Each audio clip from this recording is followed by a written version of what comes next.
Hey, I know I talk about Anaconda a lot, and I've been making videos in addition to the rewatch videos. Not every week's gonna be like this, but I've been especially obsessed with the show lately. And earlier today, I was thinking about the show and the episodes I actually remembered from watching it as a kid. This is gonna sound so strange, considering how obsessed with the show I am, but there's not a whole ton I actually remember from watching it as a kid. I always really loved the show. I always enjoyed watching it. But I hadn't seen a ton of the show, and I don't even remember how I was introduced to it or what network I watched it on. Since I was not introduced to the show through Kablam or the Digimon movie the way so many other people were, I thought it'd be fun to go through the stuff I actually did remember, since my relationship with the show is one that's really been built up over time. The first episode I do remember very, very clearly was Icebreakers, and most of what I remember about different episodes, this is going to be a short video because there's not a whole ton I remember. It's mostly been the same episodes that I watched over and over again because I think they were aired that much more. But Icebreakers is one I really remember strongly because I remember Angela breaking her arm, I remember Nanette signing the cast, I remember it glowing. I remember Angela and her friends putting snow in Nanette's boots as their little small victory. And I remember Gordy Reinhardt saying, "Those boots are so next year." Around this time, in real life and in cartoons, people were saying, "Oh, that's so last year" a lot. And Hilary Duff had a song that was popular around this time called "So Yesterday," so this was a bit of jargon that was popular in this time. So somebody saying the opposite I found very interesting. That stuck out to me. Another episode, the next episode I do remember clearly and has a bit more personal significance, is the episode All for One. That's the episode where Angela and Co. go on a nature hike and she's stuck with Nanette. By the way, most of these I have reviewed. There's only one I haven't. All for One I remember, for some reason I remember the Team Thistle joke. There's a small moment earlier on where Johnny Body can't pronounce Team Thistle, and Gina corrects him. It's like, yeah, you actually are on our team, you're just reading it wrong. Oh, that's not the exact quote, by the way. I thought, okay, for some reason that stuck out to me. But I remember in the Revenge Fantasy, Angela pushes Nanette off a mountain, and I remember thinking that way. That was the moment that really sold it for me. Because that's when I saw, oh, I think the exact same way she does. I remember watching this episode in Switzerland, interestingly enough, as I'm multinational and would visit family every single year. This is a show that I do remember being played a lot. Even if I couldn't understand the German dub, I always knew what was going on, so I could follow it very clearly. And I appreciate that. There's a simplicity to the show. And again, even as a little kid, I did think like Angela and always strongly related to it. I was someone who was also bullied quite a bit in school and had some really awful friendships over the years, but was not allowed to get angry and was in fact punished for feeling that way. So a show that embraces that feeling, allows the main character to feel it, and puts it front and center really resonated strongly with me.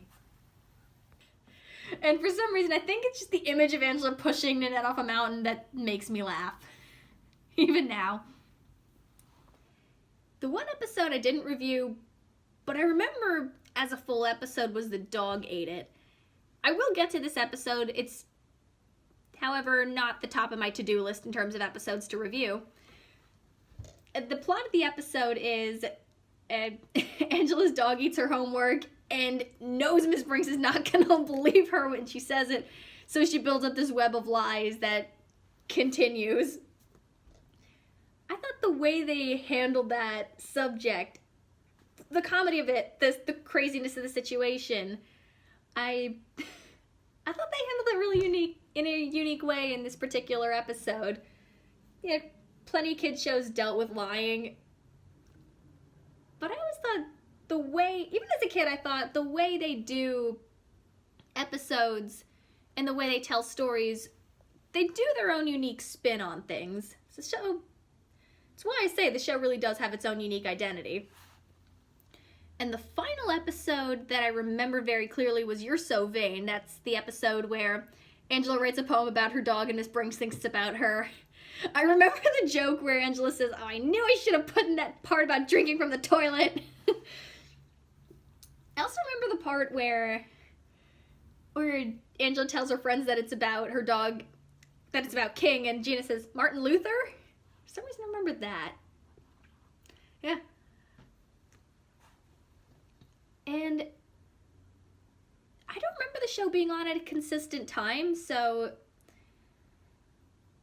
then I kind of forgot about it for a couple of years, and then Unfabulous came on, and the theme song to Unfabulous used the exact same animation style as Anaconda, and I thought, oh my god, Anaconda, I love that show. So Sue Rose also created Unfabulous, as I've mentioned a couple times on my channel, and co-created Anaconda and did her voice. So that was interesting. Unfabulous really was what got me remembering the show again. And then I enjoyed looking up everything I could find on IMDb because I liked reading movie trivia. That was how I first learned about the show's backlash and what people were thinking about it. I thought, oh, huh. I wonder, I always really loved it. I'm going to check it out again. And then I rewatched the episode Part-Time Jerks. So that really made me fall in love with the show again, because I thought, wow, this is fun. This has got a dark sense of humor. I appreciate this.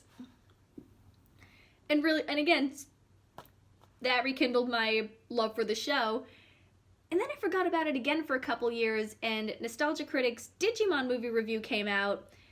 That's where I first learned about the connection between Anaconda and Digimon, and then the critic and his team were bashing it. So, made me sad. Thought, aw, I love that show. That's probably where I really learned about the considerable backlash, at least online, because the internet had already been established at this point. And I don't know about anybody else, but I was only coming across negative reviews for so long that I thought it was getting unfair. So I thought, you know what? I'm gonna add my 2 cents, because there's value here. There's a lot of good that I think people tend to overlook. If you don't like the art style, I do understand. If you don't like any of the content, again, I do understand. But thank you again for hearing me out. And thank you, fans, for finding me, because now we can talk about the show together. And I'm always happy to do that.